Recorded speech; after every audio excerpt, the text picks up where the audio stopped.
tender me vlerë 2.5 milion euro për rekonstruksionin e spitalit të Lushnjës është fituar nga firma Lazo, me seli në fshatin Birshjethem. Fitoria e kësaj firme ka ngritur dyshime serioze për paracaktim dhe favorizim, pasi nga 12 kompani pjesëmarrëse, 11 janë skualifikuar nga operatori blerës së përqendruar.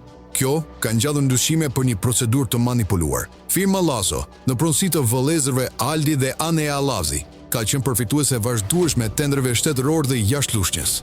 Dyshohet se pas kësaj kompania e fshin lidhje të ngushta me figura të rëndësishme politike në qarkun e Fierit dhe më lart në qeveri, çka i ka mundësuar përfitimin e fondeve publike përmes procedurave të kontestuara. Dhe përsesh përfolur nga timet nga SPAK, ajo vazhdon të fitojë tendera të majmë. Sipas dokumenteve të siguruar nga Vox News, Lazo ka realizuar 89% të punimeve, ndërsa 11% do të kryen nga firma Meteo nga Elbasani.